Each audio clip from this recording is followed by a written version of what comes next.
Hello everyone, we just released an amazing new update for the S3XY knob and I believe all of the current users are gonna enjoy it tremendously. So I'm gonna pick almost every new feature that we added and describe it how you should be using it. So as you know, last update we only had the option to control the left and the right seat heater. However, we also added the option to control all of the rear seats, including the middle one if you want to do so. And as you know, you can change all of that through the intuitive S3XY app, so you can organize it the way you prefer. So currently my setup is the top left button is going to activate my seat heater. However, the one on the right is going to activate my passenger's one, and obviously the one in the back is going to control the rear left and the rear right. And I also added a steering wheel heating option to my S3XY knob. So right now if I press on it downward, I can adjust it and set it to level 1 or even level 2 if I want to, and my steering wheel is going to start heating up. So one big information that I need to share with you, because I see that a lot of you are having little issues with this type of features, is that yes, they're not synchronized with the Tesla's main screen. We know about this issue, we are trying to fix it, and we already have a solution for it. However, we're gonna probably release it around April. So until then, just know that everything that you activate from the knob is working, is gonna be on, even though the main screen doesn't show it. So let's say right now, if I wanna activate my seat heater, I can set it to level 3. And in a couple of seconds, I'm gonna start feeling it. However, the Tesla's main screen says it's still on level 0. That said, if I change the level of heating through the main screen, let's say I put it on level 1, that's actually going to reflect on the S3XY knob, because the communication comes back to us and we can actually display it on the knob. However, the other way around is not yet implemented. So you're going to be able to see this in about a month or so. What else we also added is a brand new way to control your doors. We added an option that you can open any of the 4 doors with whatever button you want, but we also create a super neat feature called submenus. By the way, shout out to the people in Discord. They are those that gave us a suggestion for that name and we love it. So let me show you how this works. So for instance, right now I have a button this button is going to open the passenger door for me. So I'm going to show it to you how it works. So I press it and like you can see on the display, the passenger door is open. However, let's say I'm working in a profession like Uber or I'm driving people around.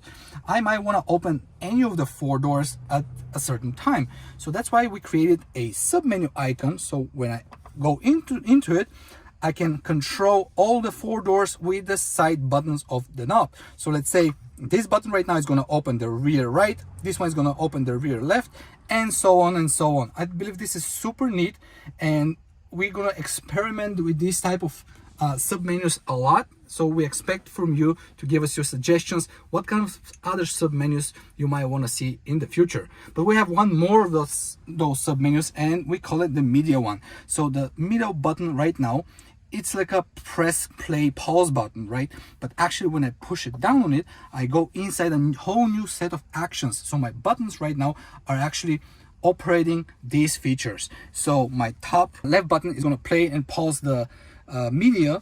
The buttons are actually previous and next, and if I turn the knob left and right, I'm controlling the volume of the car, as you can see on the main screen. So let's say right now if I press the play button, the music is going to start playing, and if I press pause, it's going to stop. And obviously we also added the voice control button that you can also use. And why I believe this feature is actually very useful to be in this position, because it's very helpful for my passenger.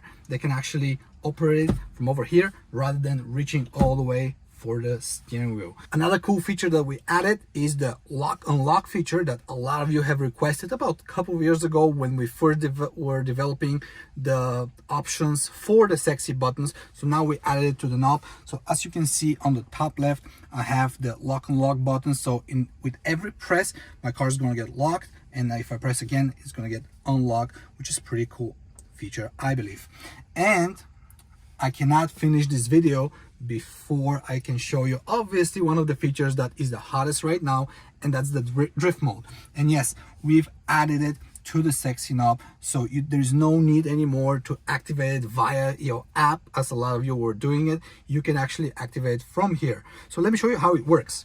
As you can see on the main screen, there are no any indications that any of the features are disabled. However, with the button, when after I press it and I'm gonna activate the drift mode, all of these notifications pop up that tells you what has been disabled, like the stability, the traction control, the emergency braking, everything that needs to be off.